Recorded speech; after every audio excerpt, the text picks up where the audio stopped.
on the plane ride back with Su Qingxue to finalize our divorce.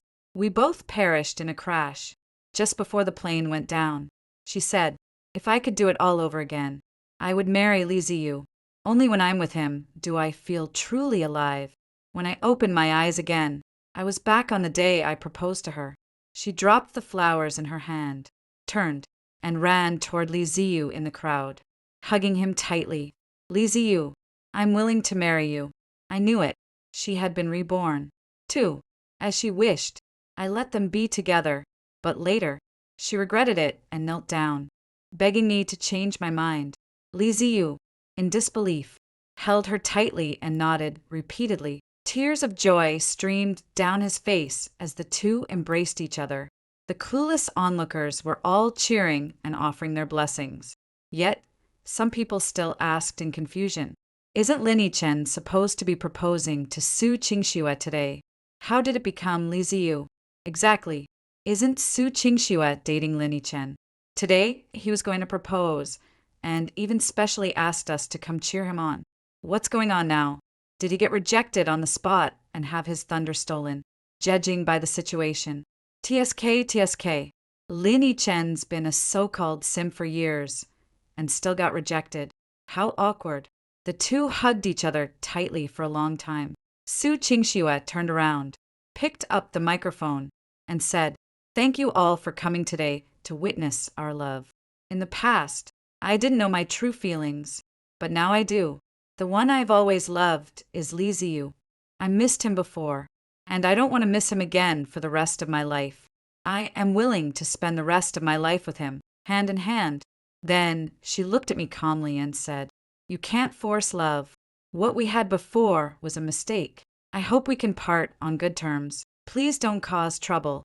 Lin. The ringing in my ears from the explosion gradually faded as I was reborn on the very day I was supposed to propose to Su Qingxue in my previous life. Looking at Su Qingxue in front of me and recalling her words at the end of my last life that if she could do it over, she would choose Li Ziyu, I knew she had been reborn. 2. Her gaze right now was exactly how she looked at 38 in her past life. Cold and rational. Years of business decisions had made her temperament mature and composed. At this moment, we had just graduated from college, and Su Qingxue and I had already been in love for 4 years.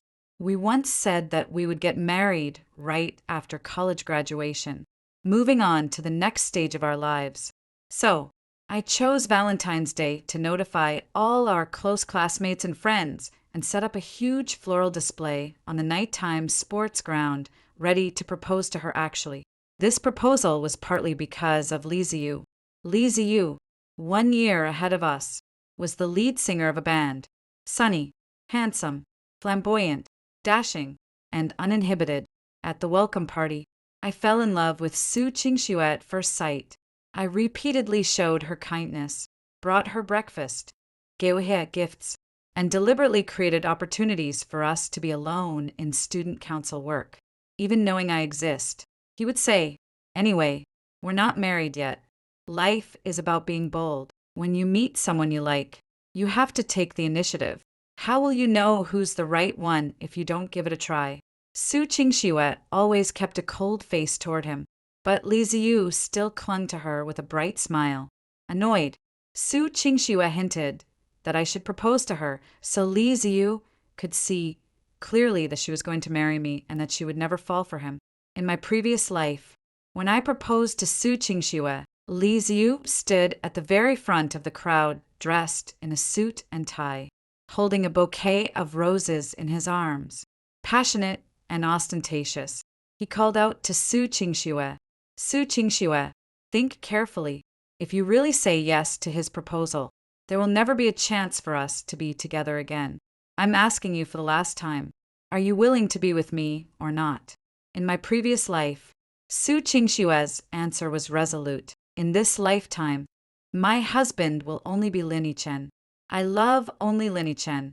I hope you, senior, will stop pestering me. And yet now, she says that our relationship was a mistake and tells me not to pursue her any longer. Amidst the curious glances of the onlookers around, I calmly looked at their tightly clasped hands and said, "Of course, from this moment on, we break up. From now on, let each go their own way with no further ties." Upon hearing my words, Su Qingxue breathed a sigh of relief. Li Ziyu excitedly spun her around, saying, "I knew you would be mine, but you took so long to agree to be with me. So, you have to make it up to me. All right, what kind of compensation do you want? Every time I sing, you have to be in the audience, listening. Easy. No problem. You confessed your feelings to Linny Chen on that mountain and had a romantic time by the seaside. You have to go with me once. 2. All right. I want you to post it on Moments and announce to everyone that you like me. No problem." Su Qingxiu looked at him indulgently as if gazing at a precious treasure she had rediscovered after losing it. The crowd applauded and cheered in unison. Kiss, kiss, kiss. A few of my roommates were indignant on my behalf. Isn't Su Qingxue going too far? Isn't this just cheating in public? All those high-sounding words about knowing her own heart. What was she doing all this time? Why did she have to wait until now? Right when he proposed. To break up. Isn't that just sickening? Exactly. He gathered all the classmates together to propose to her. But then, she broke up with him in front of everyone and immediately moved on to the next guy. She's a total jerk. I turned around and called to them. "Let's go.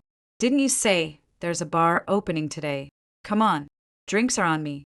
Watching me calmly down one drink after another. They were quite worried, urging me to get over it and not to grieve over a woman like that. Goodbye is goodbye. The next one will be better. I smiled, put my arm around them, and said I was actually happy. Leaving her truly made me happy. The truth is, Su Qingxue and I are neighbors, childhood friends, and come from equally well-off families. A marriage alliance between our wealthy households was inevitable. So, the two of us were automatically paired together by both families. We encouraged and supported each other along the way, agreeing to start dating only after getting into college and to get married right after graduation. Everything fell into place naturally.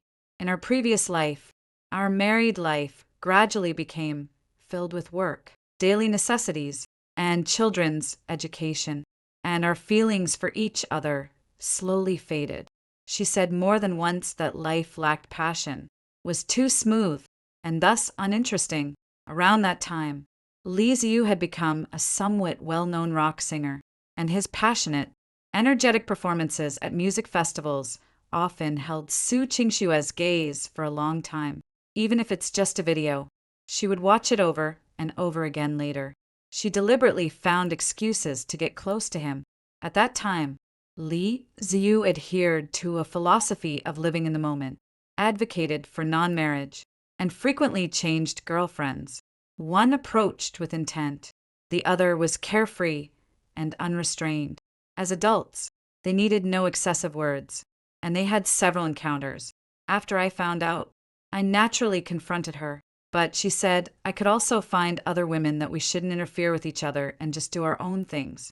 Looking at her in different eyes, which no longer held the tenderness and affection she once had for me, and her disregard for our children at home, I felt utterly exhausted and proposed a divorce. She didn't agree at first. After all, dividing our assets would be quite troublesome, but in the end, under my insistence, she gave in. Only then did she look at me with a mocking gaze. As expected, being with someone carefree and spontaneous is the happiest. The 15 days I spent with Li Ziyu brought me more joy than all the happiness in the first half of my life. The uninhibited, vibrant youth I never had. I've finally come to experience it. Someone like you, raised step by step in a wealthy, prestigious family. Your mind is always rational. Your heart only cares about profit and loss. You'll never understand what a passionate and unrestrained life is like. I just couldn't understand how I had never noticed before that she had such a foolishly naive side. She thought she had grasped the true essence of life, unaware that without the foundation of material security, no matter how unrestrained and carefree life might be, it's just a castle built on loose sand, scattered at the first gust of wind. after drinking too much. I went to the restroom again. On the way, I passed by a private room whose door wasn't fully closed and happened to overhear someone asking, "So, Su Qingxue, what you pulled off on the playground today was totally unexpected. I heard you and Lin Yichen grew up together as childhood sweethearts. Do you really not have feelings for him anymore?" Su Qingxue took a drag from her cigarette and blew out a smoke ring. Childhood sweethearts. Just because we grew up together and both families tried to push us together. I thought I liked him, but it was just the affection of ordinary friends. His personality, to put it nicely, is rational and calm. To put it bluntly, rigid and boring. After a while, it just got tiresome. Then, who do you really like? Someone teased. Su Qingxue threw an arm around Li Ziyu. Naturally, it's Ziyu. The corridor was narrow and someone bumped into me. The door, which had been half open, was accidentally pushed fully ajar. The people inside looked at me and immediately fell silent. Su Qingxue tapped her cigarette against the ashtray, then frowned at me. "Didn't we agree to break up without you making a scene? So, why are you here now watching?" Her blow smoke rings so skillfully. I had no idea when she'd learned to smoke, but it no longer had anything to do with me.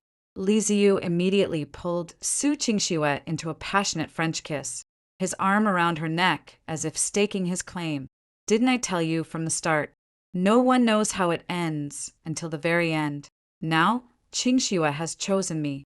You're not thinking of trying to win her back, are you?" Su Qingxue patted his shoulder reassuringly. "Don't worry, even if he begged me, I wouldn't get back together with him." I couldn't help but laugh. These two really were perfect for each other, equally narcissistic. "Don't worry, just passing through. I'm not the type to eat my own vomit." As I turned to leave, I caught a glimpse of Su Qingxue's face darkening for a moment.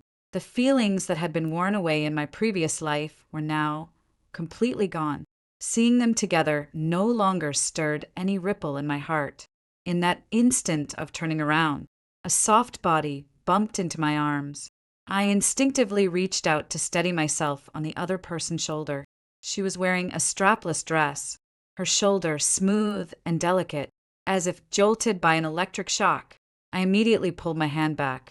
Looking down, I saw it was Zhao Wanru, the daughter of the Zhao family in the northern part of the city. The same age as me, she had been studying abroad all along, just returning this year to take over the family business after finishing her studies overseas. In the flickering lights of the bar, she wore a red, strapless long dress. Her skin fair, her strikingly beautiful face, set against the dim lighting, was extremely eye-catching. She slightly raised her head to look this way, seeming to realize she was still lying on my chest. She awkwardly coughed and stepped back to apologize. Just then, someone else in the private room spoke up. "Actually, Lin Yichen is quite handsome. Su Qingxue, are you really willing to let him go? How many times do I have to say it? His dull, boring personality just annoys me. Let me ask a personal question. You two ever done it?" Su Qingxue let out a derisive laugh. "He's so old-fashioned. Insisted we have to get engaged first before sleeping together. Boring and rigid." Li Ziyue's disgruntled voice came through. "If you'd succeeded in getting him to propose tonight, wouldn't you be giving him your first time? Oh, don't be mad. It's not like it worked out. How about coming to my place tonight to celebrate us being together? That's more like it. Your first time can only be mine." Jiao Wanru, standing before me with a smile at the corner of her lips and her alcohol-flushed cheeks radiating charm, looked at me and spoke softly. "I heard you broke up. You're single now." I nodded indifferently and turned to leave. Jiao Wanru's body, which had just steadied itself, swayed again, nearly causing her to fall. I quickly reached out to support her. "Are you okay?" She lay on my chest for a while, then shook her head and vomited, with a wah. Sore. Wah. Her dress, my clothes, and pants, all were stained. She looked up at me apologetically. "I'm sorry. I drank a bit too much just now."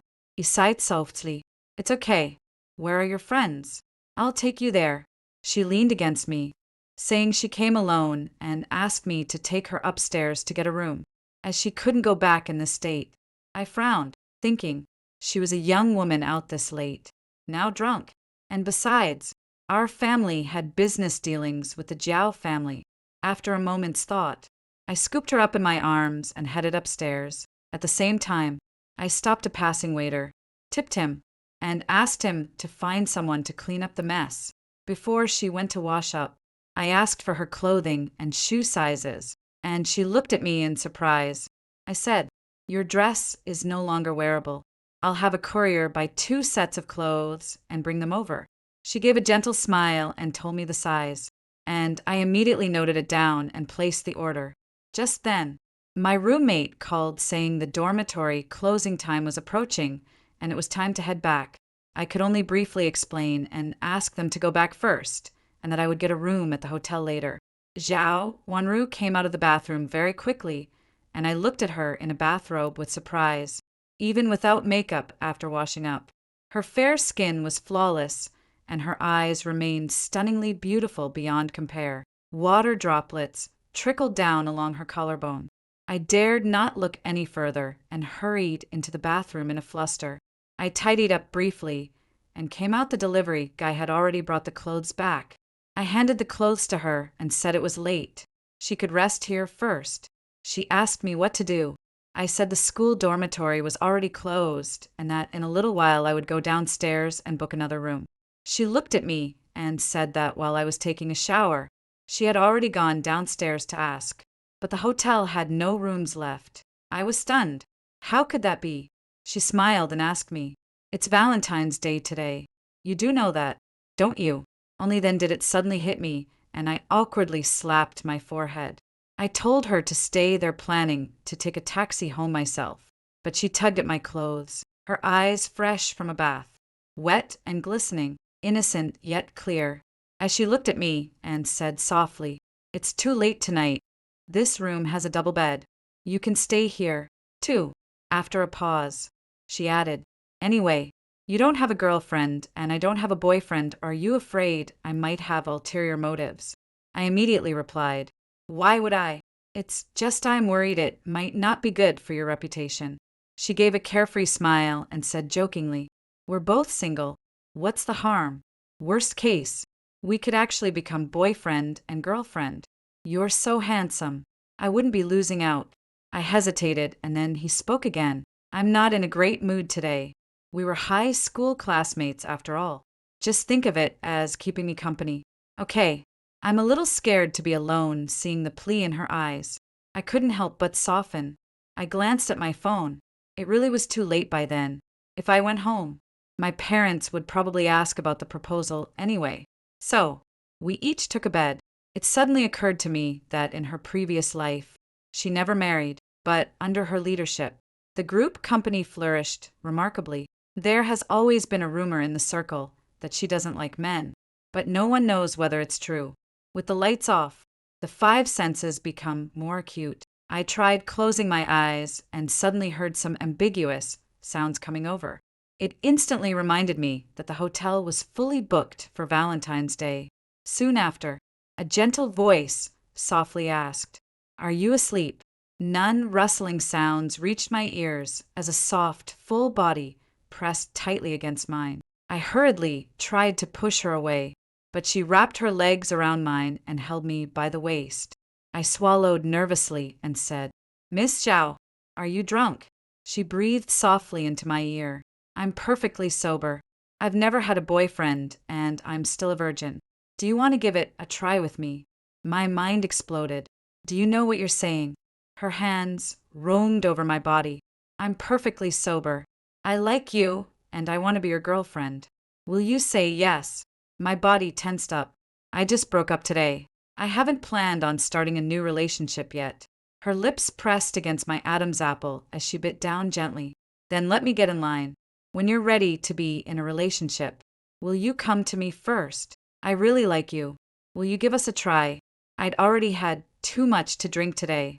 The sounds of intimacy drifted over from the next room, combined with the hand constantly stoking flames on my body and listening to that soft, sweet voice. My body tensed up. Are you sure you want to be in relationship with me? I'm sure. I turned over and took the initiative, giving her a soothing kiss. Then let's give it a try. Be my girlfriend, and I'll slowly fall in love with you. She held my neck tightly and said, Okay. A night of ups and downs the next morning. I woke up to the charming face in my arms, thinking of her confession to me. I couldn't help but feel a bit annoyed. I might have been a bit impulsive yesterday, but now that I've calmed down, I realize I don't dislike her. I even like her straightforwardness and honesty. Watching the moment she woke up, her eyes filled with confusion. Once she recognized me and remembered what happened last night, she immediately covered her shy face with the blanket. Seeing that she wasn't angry, I breathed a sigh of relief. Taking her hand, he asked earnestly, Wanru, maybe we both had too much to drink last night. Now I want to ask you again. Were you serious when you said you liked me yesterday? She pulled the blanket down and looked at me seriously as well. Of course I was serious. Actually, I've liked you since high school, but you liked Su Xingxue, so I never dared to confess. Last night, when I heard that your proposal failed, if I'm being honest, I was kind of happy.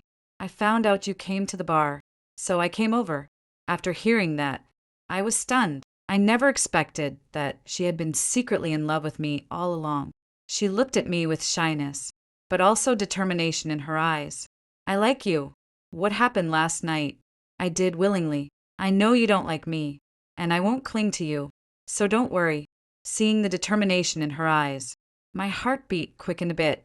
Although Su Xingxue and I had just confirmed our breakup yesterday, coupled with the fact that we had lost feelings for each other in the previous life, it had been many years since I last felt this flutter. I said to her solemnly, Right now, I might not like you as much as you like me, but you're wonderful and outstanding. I think I'll definitely grow to like you more and more in the future. So, will you be my girlfriend and give me this chance? Her eyes glistened and gradually welled up with tears. Yes, I do. She had driven here yesterday. She handed me the car keys, and I asked in surprise, You're not driving. She shot me a reproachful glance, a blush rising to her cheeks. It's all your fault from yesterday. My waist is still sore. I stepped forward, wrapped my arms around her, and kissed her lips. My bad. You rest in the car. I'll drive. I asked her, Where are you going? Let me give you a ride. She thought for a moment and said, I don't have much going on this weekend. Can I go with you to check out your school? Of course. You can. As a senior, I don't have any classes now. Today, I was planning to move all my stuff out of the dorm and head back to the company for work. But as soon as I arrived on campus, I ran right into Su Qingxue and Li Ziyu. I took Xiao Wanru's hand, nodded to them, and continued walking forward, but was blocked by Su Qingxue. Where did you go last night? That's my business. Don't you think you're being a bit too nosy? Miss Su, her expression darkened a bit. Someone saw you go upstairs to a hotel with a woman yesterday. Is it her? I said calmly. It's my freedom to be with whomever I want. If I remember correctly, we broke up yesterday, and this is my girlfriend, Zhao Wanru. Su Qingxue stepped forward to slap me. We just broke up, and you went to a hotel with another woman. Are you trying to make me jealous on purpose? I frowned and blocked her arm. You've misunderstood. I no longer have feelings for you, and I'm not trying to upset you. What happened with my girlfriend yesterday was purely spontaneous. Please watch what you say from now on, and don't say things that might cause misunderstandings for my girlfriend and your boyfriend. Li Ziyu's expression changed after hearing this. He pulled his arm away from Su Qingxue's grip. Let him go to a hotel with whoever he wants. Why do you care so much? You're not still hung up on him, are you? Su Qingxue shot me a fierce glare, then took Li Ziyu's arm and coaxed him. I was just concerned because we're neighbors. My feelings for you are as clear as day. Right now, you're the only one in my heart. Otherwise, why would I have chosen you in front of so many people yesterday? Su Qingxue looked at me disdainfully. Don't get the wrong idea. I broke up with you yesterday. And the reason I was worried is because I was afraid you couldn't let go and might do something self destructive or sink so low as to just find someone else to spite me. As long as that's not the case, it's fine. I let out a cold laugh. People really shouldn't be so narcissistic. You're not the only woman in the world. You've started a new life, and I'll naturally have a new girlfriend, too. Without paying attention to her furrowed brow, I pulled Zhao Wanru away, overly narcissistic and hypocritical, just because Li Ziyu had chased her for 2 years. She thought her charm was boundless. Zhao Wanru looked at me with shining eyes. Are you saying I'm your girlfriend? Seeing that her eyes were full of me, it seemed she really did like me. I booped her nose. That's right. I said I would take responsibility for you. Besides, you're good-looking, smart, capable, and have a great personality. It's hard not to like you. I took her hand and kissed the back of it. I'm already starting to like you a little now, and I'll only like you more and more in the future. She excitedly threw herself into my arms. I'm so happy.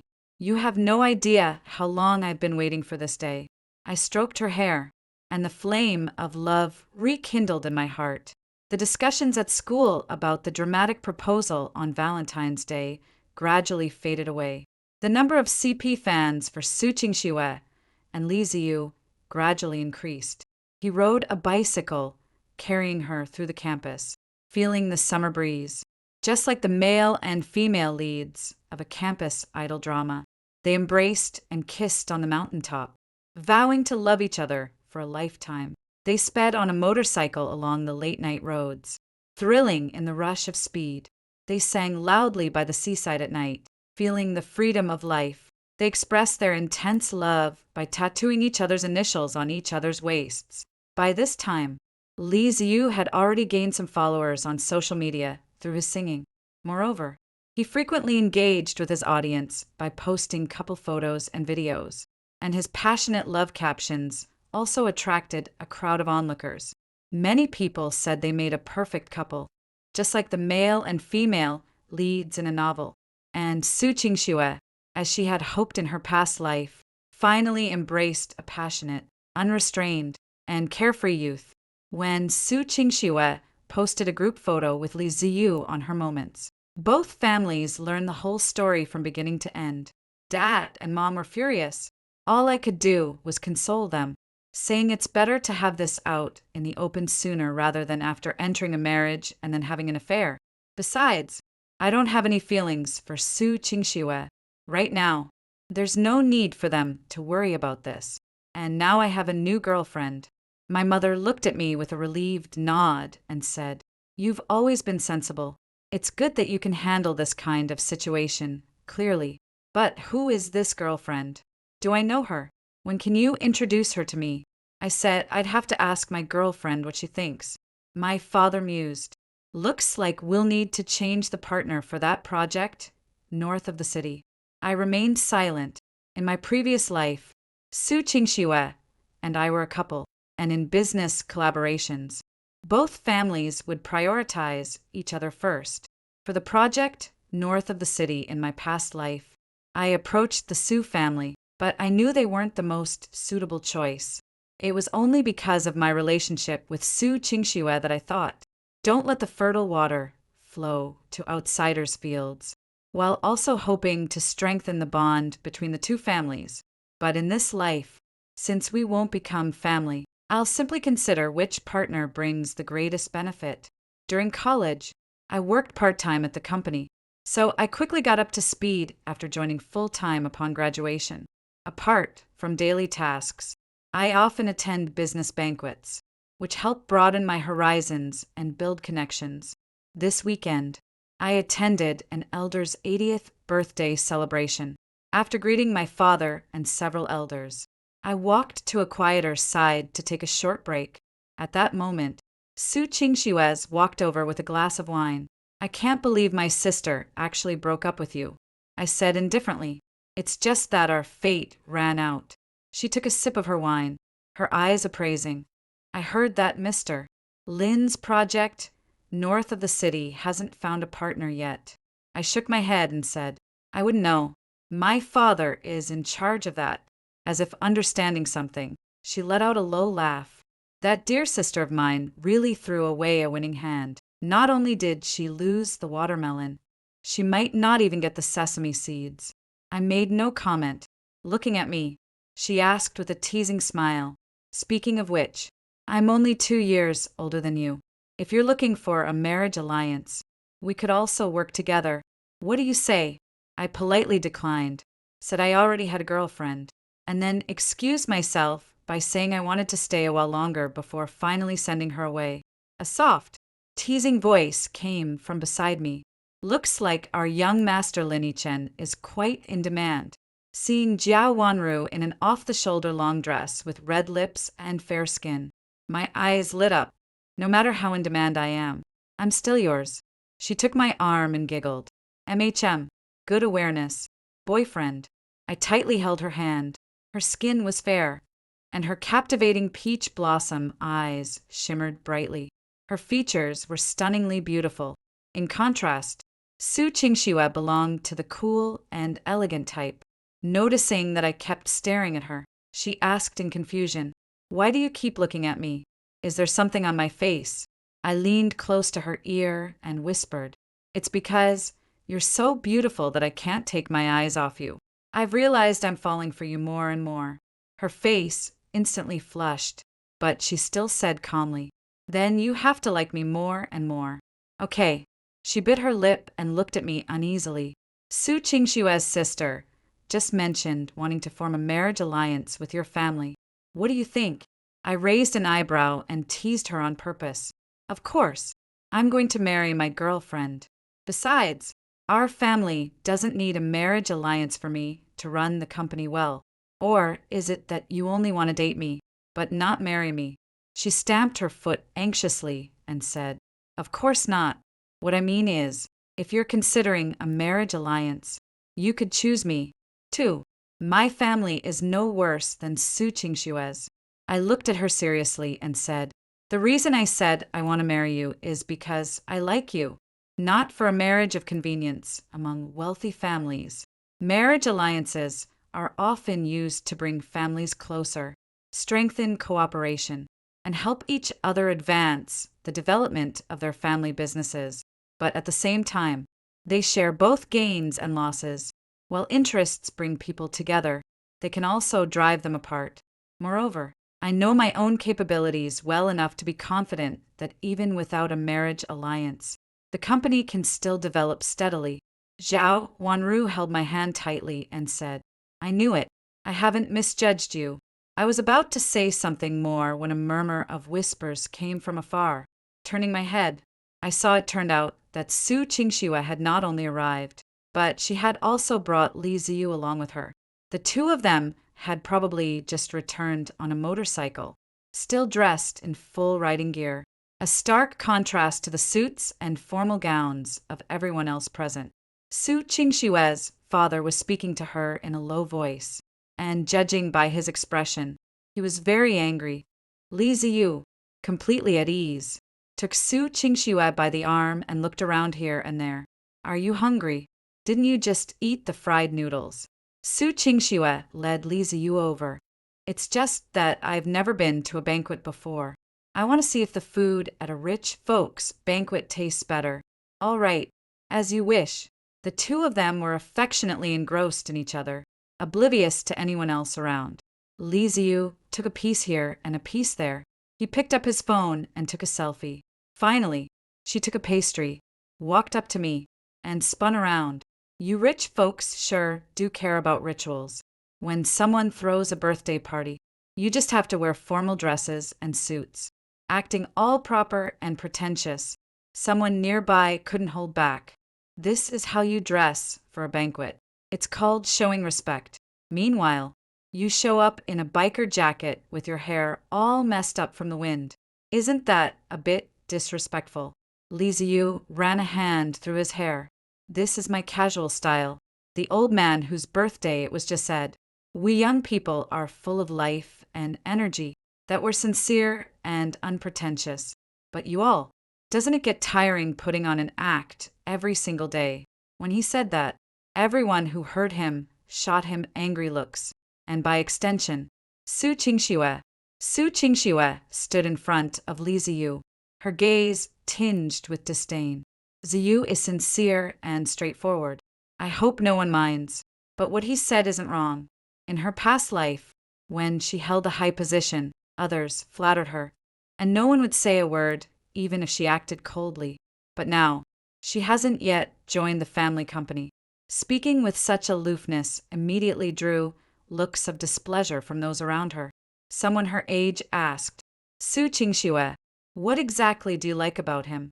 Clearly, Lin Yichen is far superior in family background, appearance, and ability. Suddenly, the surrounding eyes fell on me. Su Qingxue first frowned and glanced at me. Lin Yichen is good, but in my eyes, Ziyu is the best. She then took Li Ziyu's hand and said that what she liked most about him was his frankness and passion, and that being with him made her feel relaxed and happy. Li Ziyu, even bolder, passionately kissed her right there on the spot. The expressions of those around turned sour. Such a rude act in such a formal setting was truly indecent. Someone sneered, is this some kind of idle drama? It was said that after the banquet ended, Su Qingxue's father lost his temper at her.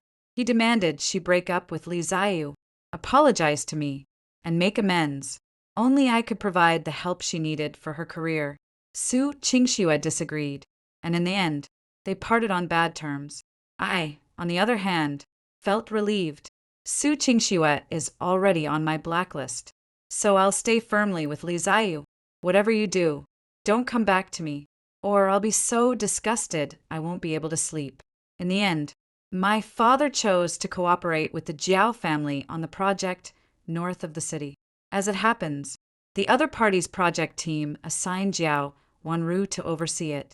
Father couldn't stop praising Jiao Wanru's workability. Therefore, when he brought Jiao Wanru home for dinner, his parents were very satisfied with her. We each made great strides in our respective companies, kept in touch regularly, and our relationship progressed rapidly. After 2 years of dating, I set up a grand proposal scene, invited both of our families and friends, and proposed to Jiao Wanru. She agreed with tears in her eyes, and we hugged each other in happiness. Over those 2 years, Su Qingxue and Li Ziyu had been living a carefree and dashing life. They got married after dating for just 6 months, and even live-streamed their wedding on short video platforms. In her past life, Li Ziyu, who was a determined non-marrier, married Su Qingxue, and she, as she had once declared, with the passionate and flamboyant Li Ziyu, we have different pursuits and have achieved the lifestyle we wanted. I thought this was the end of the story, but life is like a collection of wrong answers. There are always people who tear down everything they built before. Su Qingxue has started working at a company, while Li Ziyu became a rock singer. A friend told me that the two of them have broken up and gotten back together several times. As their fan base continues to grow, coupled with Su Qingxue's status, their romantic affair frequently trends on social media. Recently, however, rumors of their breakup have been relentless. Someone captured footage of Su Qingxue and Li Ziyu arguing. Others have released a video of Li Ziyu dancing passionately with other women at a bar. I only glanced at it as if it were gossip news and then got busy with work and wedding preparations. After work that day, Jiao Wanru was holding my hand and leading me out when an unexpected number appeared on my phone. I pressed the answer button, listened to what the person on the other end said, and then looked not far to the side.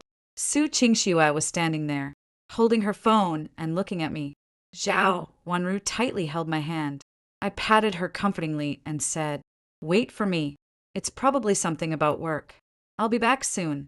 We all move in the same circles, and I had met Su Qingxue a few times, mostly at work events. She kissed my forehead as if staking her claim. I didn't know whether to laugh or cry. Only when I walked up to Su Qingxue did I smell the strong scent of cigarette smoke on her. I looked at her indifferently. It would be better to discuss work matters during office hours. Ms. Sue. She tugged at the corner of her mouth, looked at me, and asked, "How have you been lately?" I raised an eyebrow. "Pretty good." She didn't seem to be here to talk about work, so there was no reason for me to stay. I was about to say goodbye and leave. She lit another cigarette and said, "I'm not doing so well." I frowned as I looked at her from her story. I came to understand that ever since she graduated and started working at the company, she had less time to spend with Li Ziyu. But Li Ziyu still kept calling on friends to go out partying, living a wild and carefree life. Sometimes he would get close to other women, so Su Qingxue would naturally confront him, and their arguments became more and more frequent. Li Ziyu said Su Qingxue didn't spend time with him, and Su Qingxue said Li Ziyu didn't understand her struggle of having to support her family. Li Ziyu said one should just enjoy life in the moment. Why bother earning so much money? You can't take it with you when you're born or when you die. Although Su Qingxue loves a free and vibrant life, she prefers a wealthy, vibrant, and free life even more. Back in school, she had her family support, but now that she's graduated, she has to cover all her expenses on her own. Moreover, Su Qingxue has one older sister and two younger brothers, two of whom are illegitimate children, but were recognized by Old Master Su and brought back to the Su family. The internal power struggles are fierce. Su Qingxue is mediocre in ability, and in her previous life, it was only with the support of my Lin family that she managed to gain control over most of the group this time. Without my help, even if she retains memories from her past life, her situation is far from good. She gave a mocking smile. I was just feeling frustrated and wanted someone to talk to. Somehow, I ended up here. Don't you think I'm pretty pathetic now? I said calmly. Everyone has their own desired life and chosen path. Since you've picked this road, whether it's success or failure, depends on how you see it yourself. How you're doing now has nothing to do with me. I have a fiancé, so next time you need someone to talk to, find someone else. Su Qingxue stared blankly at me, wanting to say more, but I cut her off. My fiancé is waiting for me. I have to go. Goodbye. 1 month before our wedding news broke online that Li Ziyu, after getting drunk, booked a hotel room with someone. The time and place were clearly laid out, and netizens eagerly followed the scandal online. Su Qingxue was cornered by reporters at the entrance of the Su Corporation, her overall demeanor appearing very haggard. The reporters' questions grew increasingly sharp. In the live broadcast, she suddenly slammed down a reporter's microphone, pushed through the crowd, and left. I briefly scrolled past this news and continued browsing the newly released policy updates. My phone then rang. Looking at the host who had just been on the live stream, I frowned and answered. Heavy breathing came from the other end. Chen, I regret it. Can we get back together? Su Qingxue, there's no love left between us. Don't say things like that anymore. But in my past life, I was your wife. We're the ones who should be together. My heart skipped a beat. Her tone was way off. I don't understand what you're saying, if it's not about work. Stop calling me. After hanging up, I felt a nagging sense of unease. The next day, when I tried to contact Wanru, as usual, her phone kept going unanswered. Then I got a call from Su Qingxue saying Zhao Wanru was in her hands, and she gave me an address on the school rooftop. Wanru was pinned against the edge by Su Qingxue, a cloth stuffed in her mouth as she shook her head at me, signaling me to leave. I looked at Su Qingxue, unable to suppress the fury in my voice. Su Qingxue, what are you doing? Do you realize this is kidnapping? Su Qingxue stared at me intently, then suddenly fell to her knees, her voice tender. Chen, I know I was wrong. The one most suitable for me is you. Li Ziyu is just for fun, but you are the right one for me. Can we start over? I thought to myself, it's possible, but let Wanru go back first. She glanced at me, then laughed a bit wildly. You're lying. Even if you let her go, you won't be with me. Right. She stood up and continued, smiling indifferently. It doesn't matter if you don't agree. I Chen, have you heard of past and present lives? In our previous life, we were husband and wife. We lived very happily with both a son and a daughter and were the envy of everyone. Everything in this life is a mistake. Now, I want to restore everything to how it was before. My heart skipped a beat.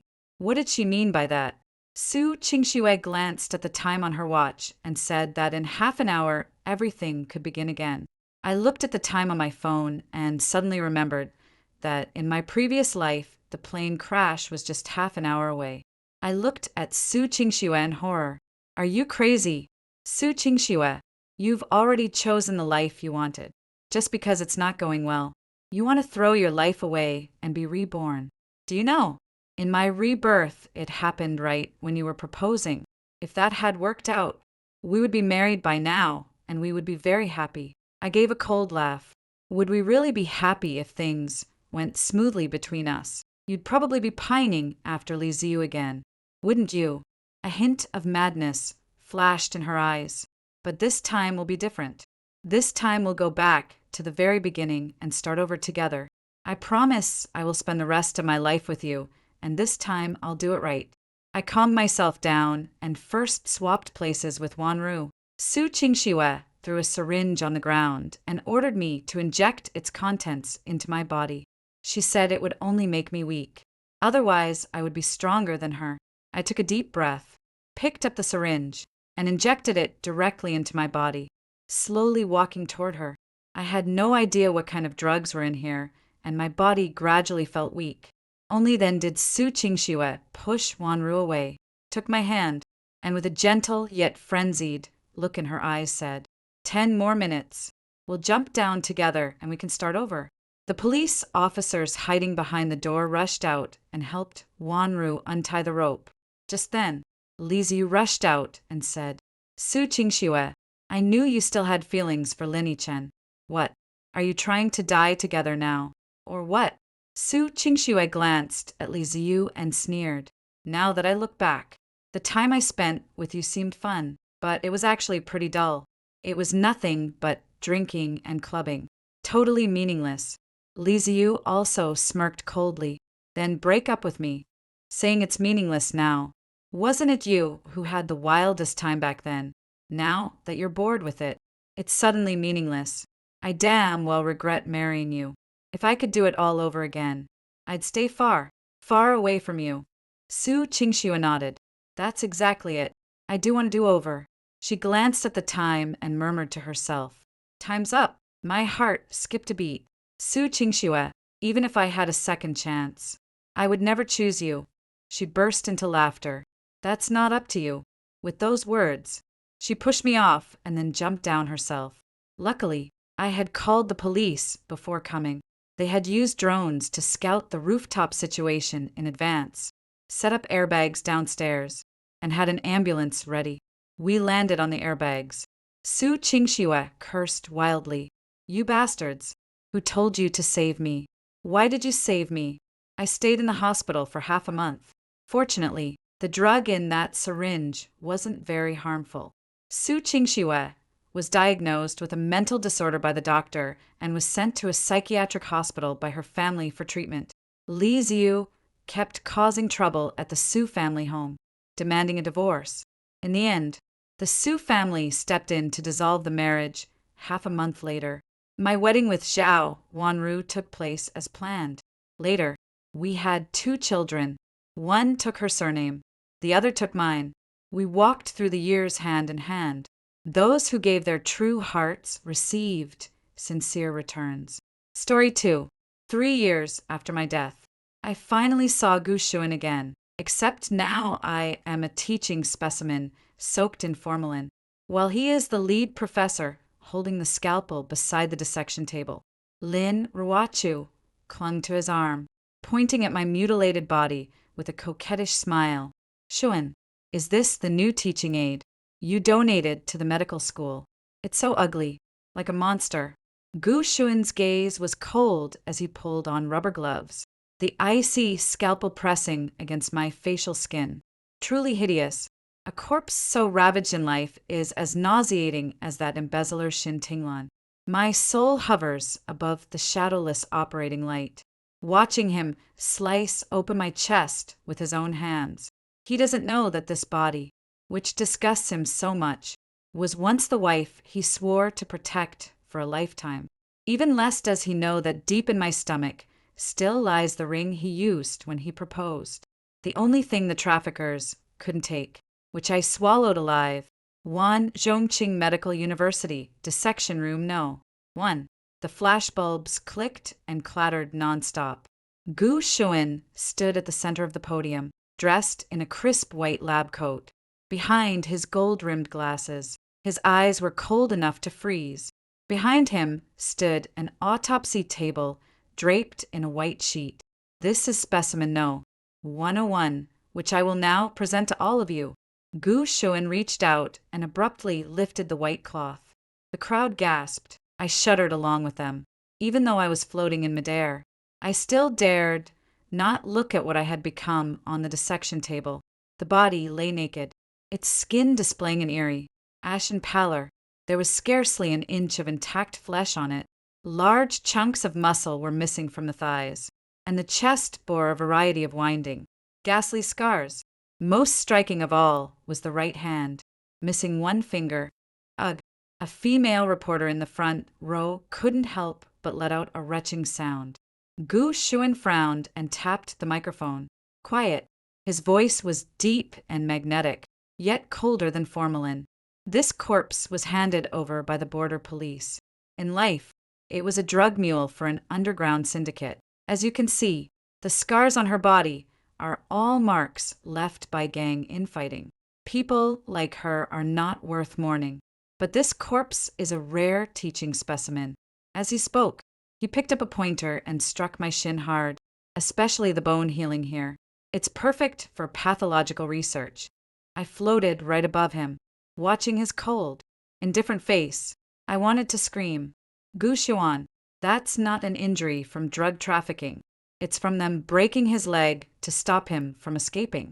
I wanted to rush down and tell him the truth, but I'm just a ghost. My hand passed through his shoulder, grasping nothing. Lin Ruashio walked over at this moment.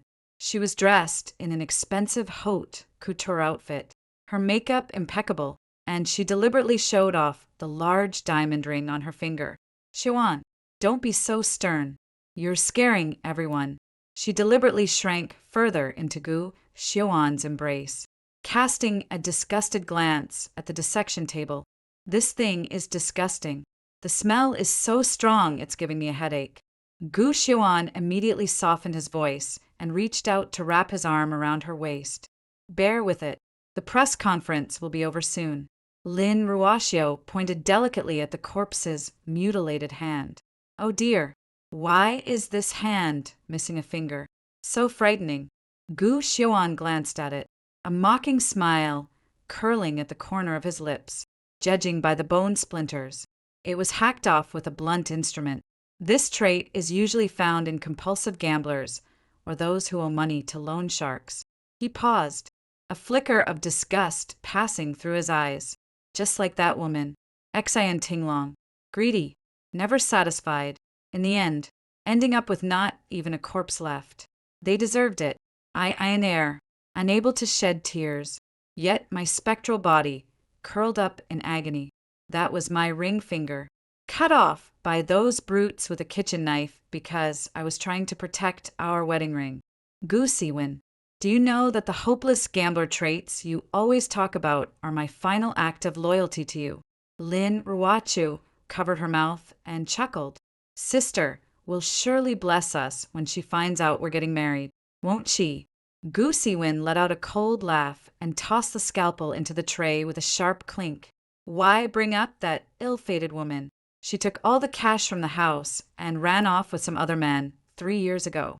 That kind of vain, cheap woman is probably out there splurging somewhere right now. He turned his head to look at Lin Ruachu, his eyes instantly turning tender. Ruachu, once we finish preparing the specimen, we'll go try on wedding dresses. I will give you the most magnificent wedding in the world. Lin Ruachu stood on tiptoe and kissed his cheek. Siwon, you're so wonderful. Thunderous applause filled the room. Everyone was immersed in the sweetness of this golden boy and jade-like girl, except for me, lying alone on the dissection table, displayed like a piece of trash alone. I drifted in the air, watching as my husband prepared to marry the very person who had murdered me. 2. The press conference ended and the irrelevant crowd filed out. Only Gu Siwon, Lin Ruochu, and 2 assistants remained in the autopsy room. Gu Siwon put on a fresh mask and a new pair of gloves. Let's begin. First, clean the surface of the corpse and prepare for the first stage of the autopsy. The assistant turned on the faucet and water streamed over my corpse. Lin Ruochu hadn't left. She sat on the chair beside it, fiddling with the diamond ring in her hand, but her eyes kept darting toward the corpse. Suddenly, her gaze froze. I followed her line of sight. It was a small red mole behind the corpse's right ear. It was very small and could easily be missed if you looked closely, but Lin Ruochu recognized it. It was a mark unique to Xintinglong. Clang! The coffee cup in Lin Ruochu's hand fell to the ground, splashing brown liquid everywhere. Gu Siwon stopped what he was doing and turned around with a frown. What's wrong? Lin Ruochu's face turned pale. She suddenly stood up, her finger pointing at the corpse, trembling uncontrollably. Siwon, stop dissecting. Gu Siwon looked at her in confusion. What nonsense are you talking about? This is part of the teaching plan. Lin Ruochu rushed over and tightly grabbed his sleeve. I'm scared. This corpse looks way too creepy. I feel like it's staring at me. Siwon, let's just cremate it. Okay, how about that? Let's burn it and bury it somewhere random. Forget all this. Her reaction was way too intense. A glint of scrutiny flashed in Gu Siwon's eyes. He was an extremely rational person who hated having his work interrupted. Ruochu, you're very unusual. Today, he pushed aside Lin Ruochu's hand, his tone turning colder. As a family member of a doctor, you should not show such disrespect to a cadaver. This is just a piece of dead flesh with no supernatural implications whatsoever. If you're scared, just go outside and wait for me. Lin Ruochu bit her lip, her eyes fixed stubbornly on that mole, but she dared not say another word. She was afraid that the more she said, the more mistakes she would make. All she could do was watch helplessly as Gu Siwon turned around, picked up the tweezers, and pried open the corpse's mouth. Severe damage to the oral mucosa. Gu Siwon's voice was cold and professional. 6 teeth have fallen out, and there are old bleeding spots on the gums. The flashlight in his hand shone into the dark. Hollow mouth. Then, his movements paused for a moment. What about the tongue? The assistant next to him leaned in. Professor, the root of the tongue has been severed. Looking at the cut surface, it's very uneven. Gu Siwon out a cold laugh. His tongue was cut off while he was still alive. He used tweezers to pinch the remaining root of the tongue. Such a stubborn mouth. Looks like he crossed someone in the underworld and was silenced for refusing to spill secrets. I floated in front of him, screaming at the top of my lungs. That's not true. Gu Siwon, it's you. It's because of you those people forced me to reveal your bank account password. They made me call and trick you into transferring money. Hi, refused. That's when they held my head down, pulled out my tongue, and cut it off piece by piece. I did it to protect your money, to keep you from getting implicated. And you say I'm being stubborn. You say I've offended someone. Gu Siwon threw the tweezers into the tray with a harsh clatter. Pathetic, but he deserved it. Just then, the phone beside him rang. Gu Siwon picked up the call and put it on speaker. Mr. Gu, we have news about Xintinglin. On the other end of the phone was the voice of a private investigator. We checked Xintinglin's spending records at a casino in Las Vegas just last week. It seems she lost another large sum of money and is now scrambling to borrow from everywhere. Gu Siwon's hand gripping the phone suddenly tightened, his knuckles turning white. He whipped his head around to look at the unidentified female corpse on the autopsy table. the disgust in his eyes deepening. Did you hear that? He spoke to the body, yet it seemed as if he were talking to himself. That is living it up abroad. And you can only lie here while I cut you open. Shintinglin, you better hope I never catch you. Otherwise, your fate will be even worse than this corpse's. Lin Ruashua let out a long sigh of relief beside him. She walked over, took Gu Siwin's arm, and spoke in a sweet, cloying voice. Siwin, don't be angry anymore. That woman isn't worth your anger. Now that we have news, let the detective continue the investigation. We should focus on work for now. Gu took a deep breath, suppressing the anger in his heart. You're right. She's not worth it. He picked up the scalpel again, aiming its tip at the corpse's throat. Prepare for a Y-shaped incision. As the blade came down, I didn't feel any pain. I just feel my heart is dead. Gu Xiuyuan, I am right in front of you. I am truly right in front of you. 3. The air in the dissection room was frozen solid, as if turned to ice. The sound of the blade cutting through the skin was like tearing through silk. Sizzle, from the neck all the way down to the pubic symphysis. The dark red muscle curled outward, and due to special treatment, not much blood flowed out. But I still heard Lin Ruochu gasp. She hadn't left yet. She was watching. She was checking whether this corpse would reveal her secrets. Not much fluid in the abdominal cavity. Gu Xiuyuan operated while dictating to the voice recorder beside him. Severe adhesions in the organs. Multiple abdominal infections during life. His hand reached into my abdominal cavity, moving with practiced ease. Suddenly, his fingers stopped at my stomach. What is this? Gu Xiuyuan frowned, pressing down on the stomach pouch through his glove. The stomach wall is very thin, and there's a hard object inside. It feels like metal. Lin Ruochu's face changed instantly. She abruptly stood up, knocking over the chair behind her. Kai Yuan. She shouted at Gu Xiuyuan, looked back in dissatisfaction. What now? I feel dizzy. Lin Ruochu held her forehead, her body swaying as if about to fall. It's too stuffy in here. Did the ventilation system break down? Before Gu Xiuyuan could respond, the lights in the dissection room flickered several times. Smack! The shadowless lamp overhead went out. The surroundings fell into darkness, with only the emergency light emitting a faint green glow. Then, the air conditioning stopped working. What's going on? Gu Xiuyuan asked his assistant sharply. Professor, it looks like a tripped circuit breaker. The assistant hurried over to check the electrical box. Lin Ruochu seized the opportunity to dash toward the power supply, a cup of water in her hand. Pretending to trip, she spilled it directly into the electrical box. Zzzzzzzt. Sparks flew. A burnt smell spread through the air. Ah! Lin Ruochu screamed. I accidentally. It's too dark.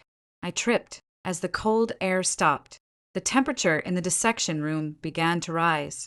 The smell of formalin mixed with the stench of decay from inside the corpse instantly became pungent and irritating.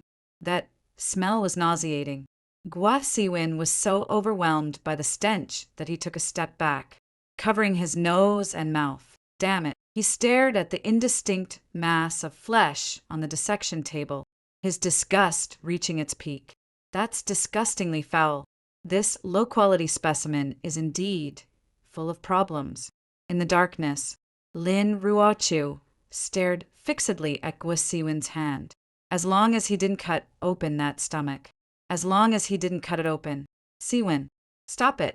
Lin Ruochu cried out, almost in tears. This is such bad luck. The lights went out. The fuse box blew. This is the heavens telling you not to touch this cursed thing. Throw it away. Please. Gua Siwin stood in the darkness, silent for a few seconds.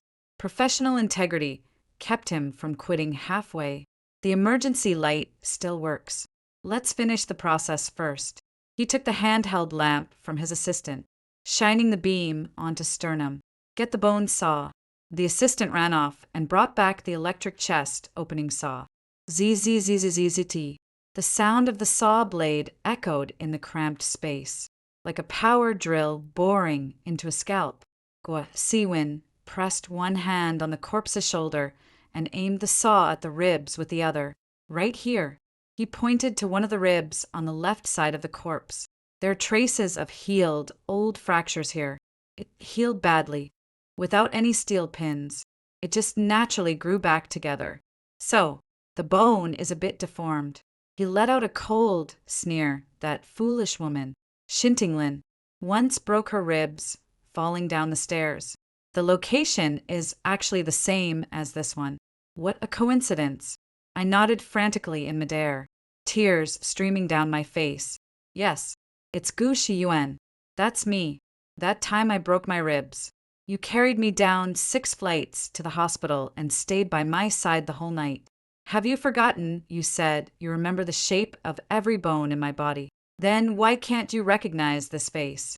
Why can't I recognize this body? The saw pressed against the bone. Bone chips flew in all directions. Lin Ruochu couldn't take it anymore. The thing in the stomach is a ticking time bomb. And so is every old wound on this body. She must stop. Ugh. Lin Ruochu suddenly let out a painful groan, collapsing limply to the ground as she clutched her chest and gasped violently. Hell, help me. My heart. It hurts so much. Gu Shiyuan's movements came to an abrupt halt. Ruochu, he threw down the still spinning saw, tore off his blood-stained gloves, and rushed toward Lin Ruochu, who had collapsed on the ground. Where's the medicine? Did you bring the medicine?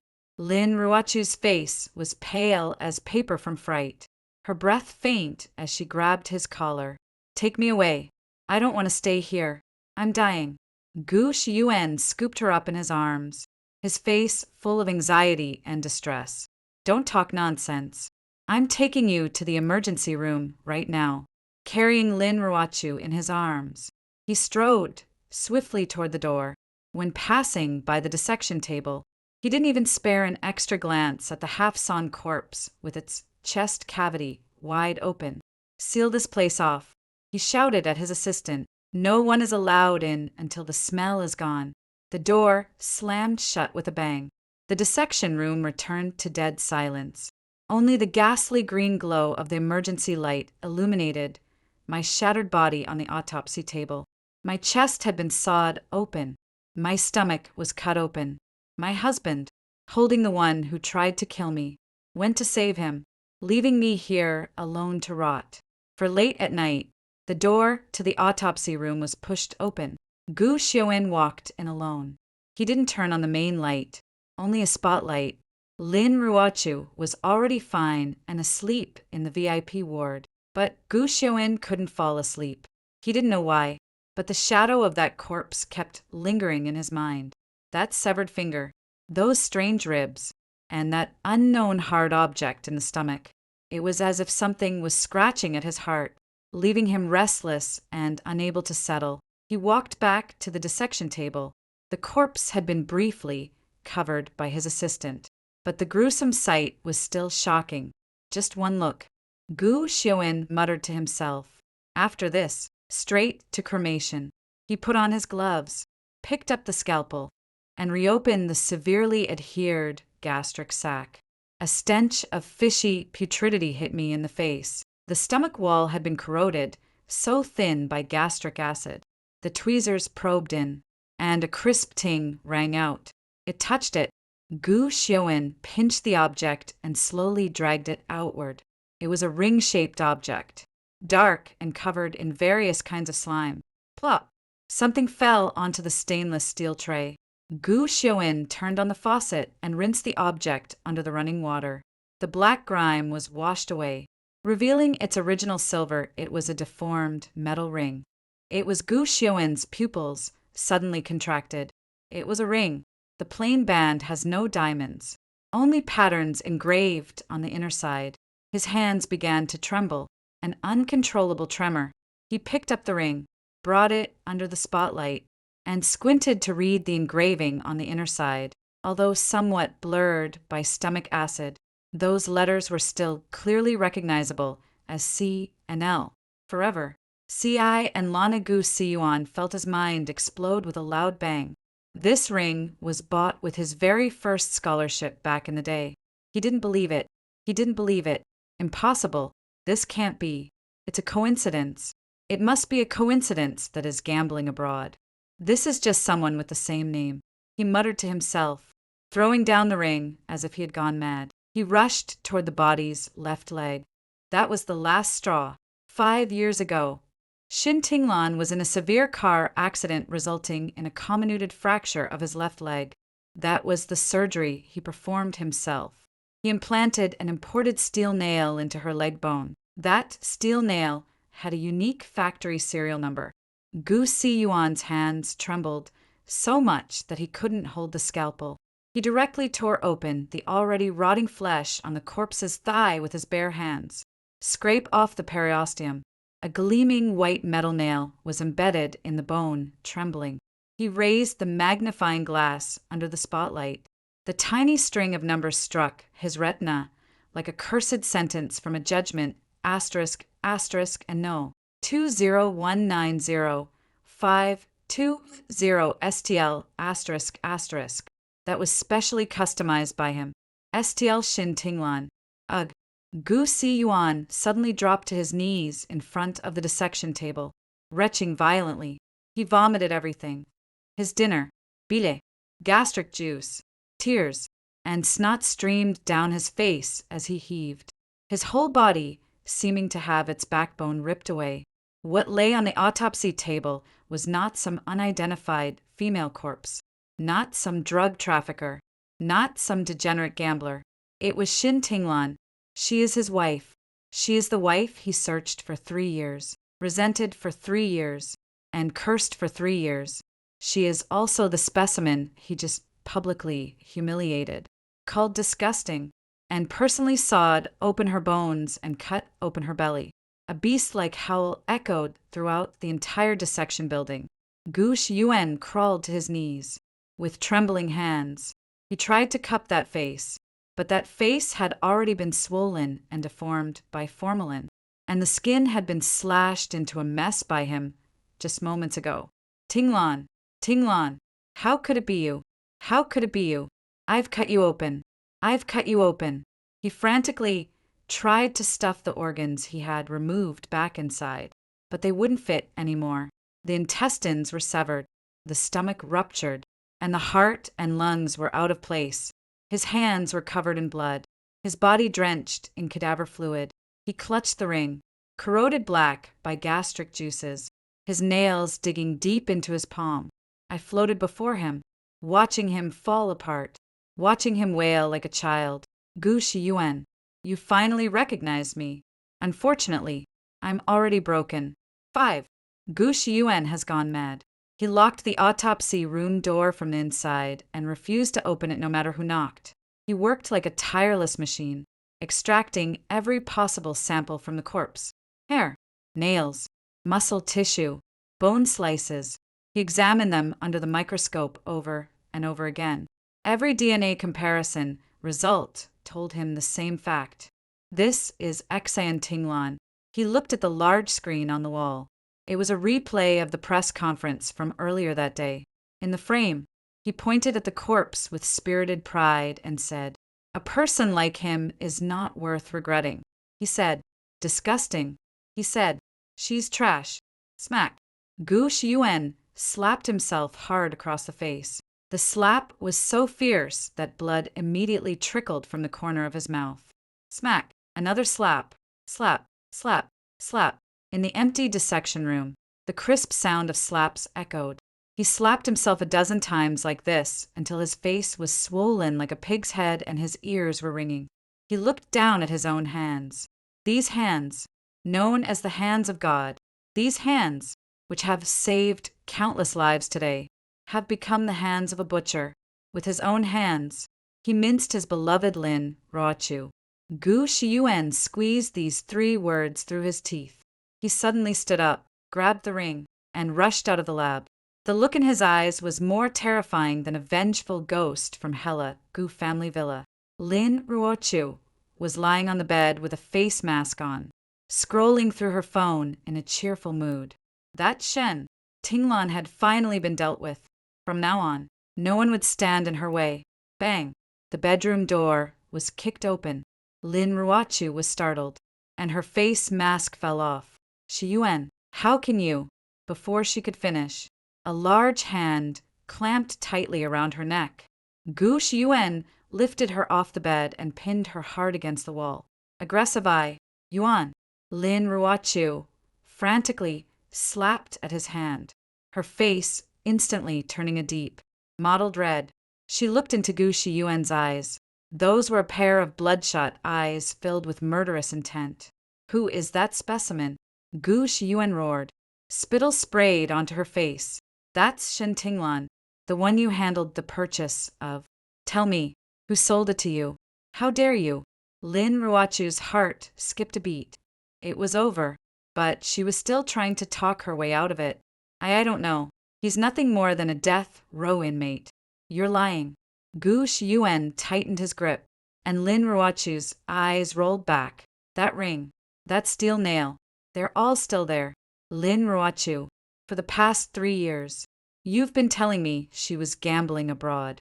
In fact, you sold her off long ago, didn't you? You vicious woman. Just as Lin Ruachu was on the verge of suffocating, Gu Shiyuan let go of her neck. Lin Ruachu collapsed onto the ground, coughing violently. Gu Shiyuan did not kill her.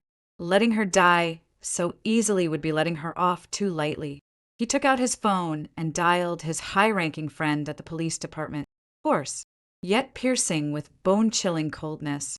Check an account for me. Also, seal off the entire specimen repository of the medical school. I need to find out exactly which black market industrial chain is behind this specimen company called New Life. Upon hearing this, Lin Ruachu completely collapsed. That was a dark web led. Once you pull up the radish and bring out the mud, it becomes a earth-shattering case. 6. The next 3 days were an agony of torture for Gu Shiyuan. He locked himself in the Forensic Identification Center. One detailed pathology report after another was produced. He didn't want to read it, yet he forced himself to read it word by word. Deceased, female, 26 to 28 years old, nutritional status, extremely cachectic, weighing only 35 kilograms, skeletal condition, multiple comminuted fractures throughout the body, poorly healed, presumed to be caused by intentional blunt force trauma, reproductive system, severe lacerations with traces of multiple miscarriages, vocal cords burned by high concentration chemical agents, resulting in loss of voice, cause of death, severe infection and hemorrhagic shock caused by the removal of both kidneys while still alive. Gu Shiyuan finished reading the last line and spat a mouthful of blood onto the report, his entire body trembling. He curled up in the chair. His mind was filled with images. Shintinglin, who was even afraid of the pain from an injection. Shintinglin, who gently cooked porridge for him in the past 3 years in that hellish place in northern Myanmar. His bones were broken by others. Someone poisoned her throat to silence her. She was treated like a plaything. Finally, while she was fully conscious, someone cut open her side to take her kidney. How much pain must she have felt at that moment? She wanted to shout for help, but couldn't make a sound. She wanted to go home, but her leg was broken. As she watched the scalpel fall, was she thinking, Siwan, save me? And at that moment, what was he doing? He was celebrating Lin Ruachu's birthday. He denounced his ex-wife in the media for running away with all the money. He was buying bags, cars, and diamond rings for Lin Ruachu. Gu Siwan grabbed his own hair and slammed his head hard against the desk.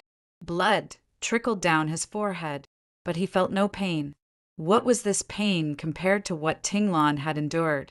He walked back to the dissection table with needle and thread in hand.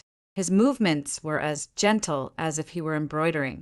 He was stitching piece by piece, stitching back the skin he had cut open, even if the flesh had already festered, even if the stitches could never be neat. I'm sorry, Tinglan, I'm sorry. My hands are too clumsy. The stitching doesn't look good. Please don't blame me. When he was treating the wound on the inner thigh, his movements halted. There was a scar from a cigarette burn. Although distorted, the shape is still recognizable. It is the letter L that was Lin Ruachi's surname. It was a brand left by the kidnappers specifically to please the buyer.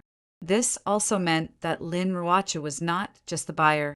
She might have even watched the entire process of Shin Tinglan being tortured.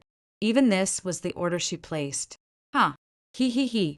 Gu Siwen let out a chilling laugh. He put down the needle and thread, took off his white coat, and gently draped it over the corpse. Then, he climbed onto the autopsy table. He lay down beside the cold, formalin-scented corpse. He reached out and embraced the decaying mass of flesh. Cold, aren't you? My dear, I'll warm you up. Don't be afraid. I'll go get revenge for you right now. I just stood by and watched. Watching this man whom I had once loved to the depths of my soul, and then hated to the bone, holding my dead body. He slept through the entire night. 7. Lin Ruachi wanted to run, and Gu Siwen reported to the police. But he did not hand over all the evidence right away. He wanted to settle the score first. Lin Ruachi was intercepted at the airport, not by the police, but by the bodyguards Gu Siwen had hired. She was stuffed into the trunk and taken to a remote basement. This was Gu Siwen's private laboratory. Lin Ruachi was tied to an operating table, unable to move. Large screens hung all around. Let me go. Gu Siwen, you're insane. Lin Ruachi screamed as she struggled. Gu Siwen, dressed in a black autopsy suit, held a gleaming scalpel in his hand. Without a word, he pressed the remote control. The screen lit up. That was a video Gu Siwen paid a high price to buy from the dark web. In the frame, there is a dimly lit basement. A gaunt, emaciated woman is suspended from a rack. Her face is indistinguishable, but you can hear a hoarse, grinding roar from her throat, like that of a damaged bellows. Someone is whipping her. Someone was pressing a cigarette, but against her. Lin Ruachi's face was pale. She didn't dare look at the screen. Look familiar. Gu Siwen walked up to her and gently tapped her face with the back of the knife. This is the first year of Tinglan's suffering. I heard you paid someone to poison her voice. Lin Ruachi's whole body trembled, her teeth chattering. And no, it wasn't me. They did it on their own. Swish. Gu Siwen's blade came down. A lock of Lin Ruachi's hair was severed. The blade cut her earlobe, and blood began to flow. Ah! Lin Ruachi screamed. Gu Siwen's expression was impassive. Whatever piece of flesh she's missing in the video, I want to trace it on your body. I heard all her fingernails were pulled out. Gu Siwen picked up a pair of hemostatic forceps and clamped them onto Lin Ruachi's pinky fingernail. No, Siwen, please, for the sake of all the years I've been with you. I did it because I love you. What's wrong with wanting to marry you? Lin Ruachi broke down in tears, losing control of her bladder as the stench of urine spread through the air. Love. Gu Siwen laughed, a smile uglier than tears. You call selling her to a place like that love. You call watching my wife being sliced alive and then sleeping beside me love. Lin Ruachi, you are not worthy of being called human. His hand suddenly exerted force. Ah! The piercing scream echoed through the basement, just as Guwen was about to take the next step. The sound of sirens rang out outside. It was he who had called the police at the last moment. He held back. Killing her would have been too easy. He wanted to make her life a living hell. The police rushed in and subdued Gu Siwen. At the same time, it also rescued Lin Ruachi, who had been driven to the brink of a mental breakdown by torment.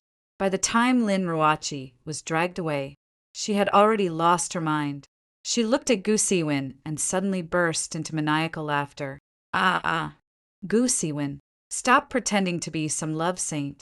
It's your own stupidity. You're the one who cut her open with your own hands. You're the one who took the knife. You're the one who sawed that bone. You're the accomplice. You're the real murderer. It was you who killed Xian Tinglan. These words, like a poisoned arrow, pierced through Gu Siwen's last line of defense.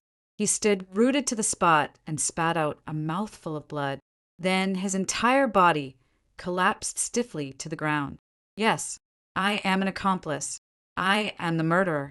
3 months later, the nationwide shocking cross-border human organ trafficking case has begun trial due to the involvement of the heiress of the Lin Group and a renowned medical professor. The case has drawn extremely high public attention. Gu Siwen attended the trial as a key witness.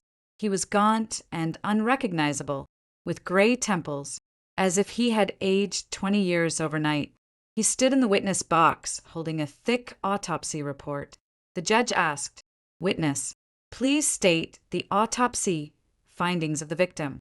Gu Siwen turned on the microphone with trembling hands. The victim, Xian Tinglan, 43 fractures throughout the body. The middle and ring fingers of the right hand are missing. The tongue is missing. Both kidneys are missing. The cornea is damaged. With each sentence, the scene grew quieter. By the end, many in the audience were already weeping uncontrollably. Gu Siwen did not cry. He mechanically laid out his wife's tragic state for the world to see, over and over again. In doing so, he was also dissecting his own sins before hundreds of millions of viewers. He admitted his arrogance and his folly.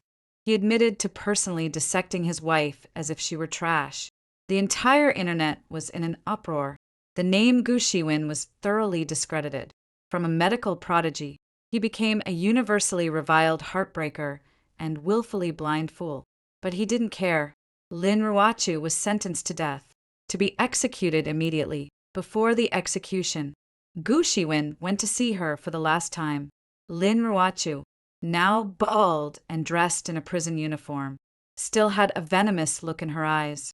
"Gu Siwen, I have no regrets.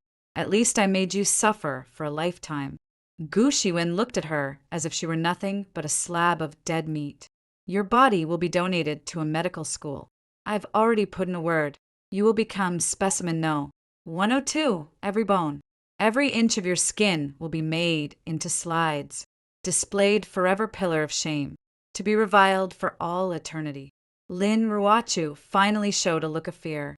"No, you can't do this. Gu Siwen, you will come to a bad end." Gu Siwen turned and walked away, leaving behind Lin Ruochu's desperate cries. Xian Tinglan's funeral was very solemn. It was also their ghost wedding. Gu Qiwan carried her urn throughout the entire wedding ceremony. After cremation, he took a small portion of ashes. After high-pressure treatment, it was made into a synthetic diamond. He performed surgery on himself. No anesthesia. He cut open the skin on his chest and sewed that diamond into the muscle closest to his heart. "Listen to the waves. You've swallowed the ring into your stomach. Now, I stitch you into my heart. This time, no one can ever tear us apart." 9A Gu Siyuan resigned from all his positions. He sold his company shares and donated all the money to the Anti-Human Trafficking Foundation. He returned to the small home we once shared. The house was filled with my photos, from the time we met in university to our marriage and to our final days together. Every day, he speaks to the air. "Tinglan, the weather is nice today. I bought you the strawberries you love. Tinglan, does this outfit look good? I remember you like blue." I just floated in the room watching him wither away day by day.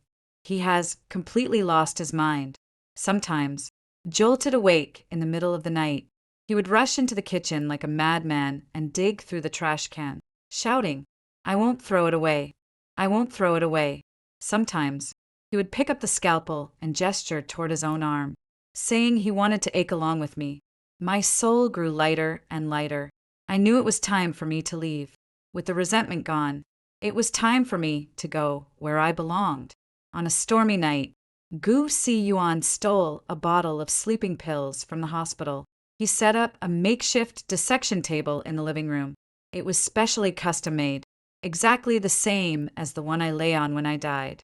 He put on the suit he wore for his wedding, holding in his arms the blood-stained wedding dress retrieved from the evidence unit. He swallowed all the pills, a large handful of white pills, like snowflakes. Then, he lay down on that cold, icy table. His hand clutched the ring engraved with candle.